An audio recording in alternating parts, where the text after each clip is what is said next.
आज हमारे भारत में दिन प्रतिदिन महंगाई और बेरोजगारी बढ़ती जा रही है और हमारे देश के कुछ अंधभक्त का कहना है कि भारत का डंका पूरे विश्व में बज रहा है कुछ इस प्रकार से। भारत का डंका बज रहा है। इस तरीके से भारत की अगर बात की जाए तो भारत दुनिया की 5वीं बड़ी इकोनॉमी बन गई है। इस बीच भारत में रोजगार के अवसर बढ़े हैं, लेकिन अमेरिका में नौकरियों पर संकट बढ़ गया है।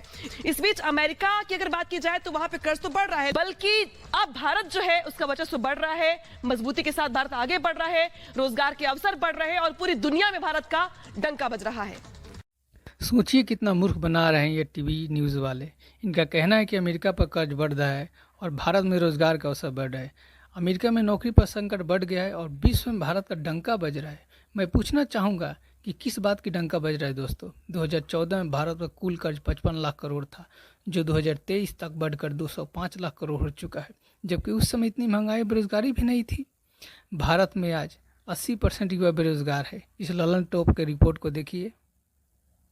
युवा बेरोजगारों की संख्या भारत में बढ़ी है। हर 100 बेरोजगार में से 83 पढ़े लिखे नौजवान हैं। ये हम नहीं कह रहे, इंडिया एम्प्लॉयमेंट रिपोर्ट 2024 कह रही है, जिसे इंटरनेशनल लेबर ऑर्गेनाइजेशन और इंस्टीट्यूट फॉर ह्यूमन डेवलपमेंट ने तैयार किया है। रिपोर्ट के मुताबिक 2000 में जहां 35.2% युवा बेरोजगार थे, वहीं 2022 में 65.7% युवा बेरोजगार हैं। ये रिपोर्ट भारत के मुख्य आर्थिक सलाहकार वी अनंत नागेश्वरन ने अपने हाथों से जारी की। देखा आपने, इतनी महंगाई और बेरोजगारी है फिर भी डंका बज रहा है। डंका तो इस बात की भी भेजनी चाहिए, नया संसद भवन बना और उससे पानी टपकने लगा, नया राम मंदिर बना उससे भी पानी टपकने लगा, स्पेस टेक्नोलॉजी से बना रनवे, हर तरफ स्पेस देखने को मिल रहे हैं। वंदे भारत के छत से पानी टपकने लगा, हर बार ट्रेन के एक्सीडेंट देखने को मिल रहे हैं। जरा देखिए इस मैडम को। पाकिस्तान में लौकी जैसी सब्जी 300 रुपए किलो है, 300 रुपए किलो, और वो आज से 3 महीने पहले थी। ठीक है, वहाँ पे पेट्रोल 250 रुपए लीटर मिलता है। यूके जैसा देश, कनाडा जैसा देश आज से 50 साल पहले बहुत अच्छा था, बहुत अच्छा था। और आज वो गरीब नहीं, बहुत ज्यादा गरीब हो गया है। ठीक है, अमेरिका की जो इकोनॉमी है वो 28 ट्रिलियन की है। ठीक, इंडिया की जो अभी 3 ट्रिलियन पे है। ठीक, तो आप कह रहे हो कि इंडिया वो यूएस पिछड़ गया, तो भैया यूएस की इकोनॉमी 28 ट्रिलियन और चाइना की 19 ट्रिलियन और इंडिया की 3 ट्रिलियन, कौन पिछड़ गया बताओ इकोनॉमी के मामले में। यूएस की जो पर कैपिटा इनकम है प्रति व्यक्ति आए, ठीक है, विकसित देशों में उसकी 7वीं नंबर की पर कैपिटा इनकम है, इंडिया की 117वीं नंबर की पर कैपिटा इनकम है। India US. इस अंधभक्त मैडम को कुछ पता हो या ना हो, पब्लिक डिबेट में चली जाती है पाकिस्तान को लेकर। इनके हिसाब से यूएस और कनाडा जैसा देश गरीब नहीं बल्कि बहुत ज़्यादा गरीब है। सोचिए ऐसे मैडम है हमारे देश में जिन्हें गोबर भक्त कहा जाता है। 80 करोड़ जनता 5 केजी राशन पर टिकी है और डंका बज रहा है। इतना ही न दोस्तों, डंका का शुरुआत तो थाली और ताली बजा कर हुई थी कोविड के टाइम, जिसमें कुछ फिल्म स्टार भी शामिल थे। जरा देखिए इसे।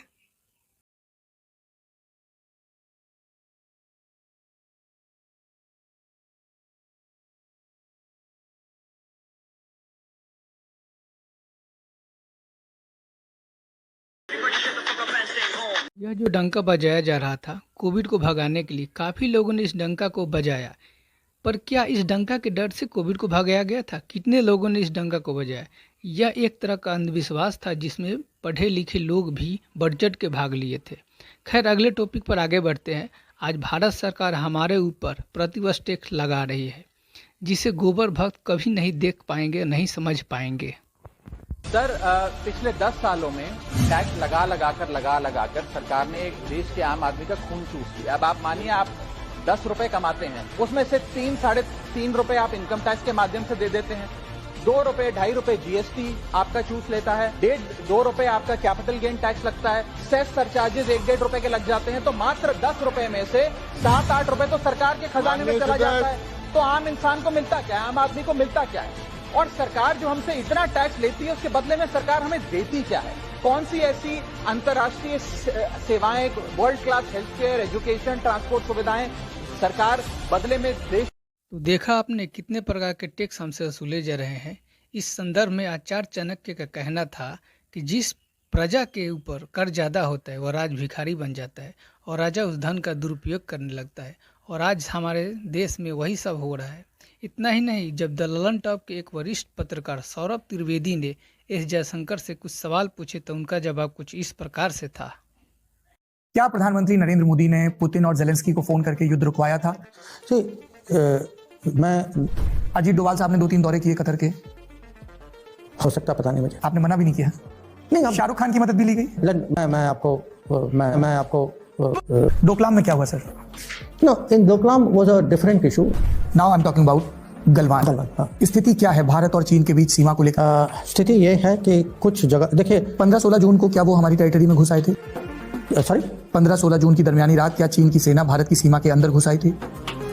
नहीं जब 16 बिहार के ऑफिसर्स को और जवानों को शहादत देनी पड़ी। अरुणाचल प्रदेश में भी सर ऐसे सीन है क्या? क्योंकि बीजेपी सांसद हैं तापिर गांव, उन्होंने ट्वीट किए, उसके बाद से लगातार बात हुई। कभी कभी लोग कुछ कहते हैं, कुछ सुनते हैं, उसको बड़ा सर ये लोग नहीं है, सांसद हैं, देश के लोकसभा के सांसद हैं। नहीं मैं मानता हूँ। तो ये लगता है कि सच्चाई इनसे बोला नहीं जा रहा है। अब इन्हें क्या पता था कि इस प्रकार से सवाल पूछे जाएंगे, क्योंकि सही और सच्चे पत्रकार का सवाल सरकार से इसी प्रकार का होना चाहिए। इकोनॉमी कोविड के आने के पहले से ही डाउनफॉल पर थी, इस पर क्या कहेंगे? महंगाई तो अभी इकोनॉमी महंगाई बढ़ रही थी और इकोनॉमी घट रही थी कोविड से पहले। तो ये कोई ऐसा तो है नहीं कि भाजपा की गवर्नमेंट के आते ही इकोनॉमी घटनी शुरू हो गई। सर ऐसा ही हुआ है। हाँ ऐसा ही हुआ है। 91 ऑनवर्ड्स इकोनॉमी ऐसे जा रही थी। अटल बिहारी वाजपेयी साहब रहे 98 से 2000 तक ऐसे गई। कई अर्थशास्त्री कहते हैं कि उस सरकार ने जो फाउंडेशन तैयार की उसका यूपीए 1 को भी फायदा मिला और कंटिन्यूटी रही। अकेली भारत की गई क्या, तो दुनिया के सभी देशों की इकोनॉमी डाउन, बहुत सारे देशों की इकोनॉमी डाउन होने का। नहीं सर, वो तो सबप्राइम क्राइसिस के दौरान हुआ था। नोटबंदी की वजह से, जीएसटी जैसे लागू इन सब की वजह से जीडीपी नीचे गई, तो इस पे क्या सफाई है? देखिए अब तो कोरोना महामारी आ गई। अरे कोरोना के पहले ही तो उसको जैसी सुधार करने का प्रयास कर रहे थे, कोरोना आ गया। अरे तो जब बिगड़ रही थी तब क्यों नहीं सुधार? सौरभ जी का हम लोग प्रयास कर रहे थे। बेचारे करे तो करे क्या, सवाल के जाल में फंस चुके हैं। अब किसी तरह से इनको यहाँ से निकलना है। सवाल इकोनॉमी पे पूछा जा रहा है और ये असली सवाल से बचना चाहते हैं। पता है वार रुकवादी पापा ने विदेशों में कितना बड़ा डंका बजाया है? Although, I will say, sometimes Modi's tendency to take credit for things can be a bit of a stretch. In this promotional video, it's even suggested that he halted the war in Ukraine to ensure the safe return of his citizens. Modi brought us home.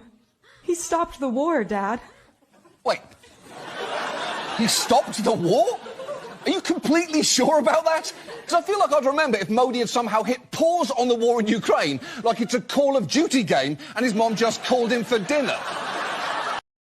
डंका तो बजा ही, विदेशों में भी वार रुकवादी पापा ने डंका बजा डाला। काश मणिपुर का भी वार रुकवा देते तो विश्व में डंका बजता। मेरा ये वीडियो आपको कैसा लगा आप मुझे कमेंट बॉक्स में ज़रूर बताएं और चैनल को लाइक और सब्सक्राइब ज़रूर करें। धन्यवाद आपका बहुत बहुत।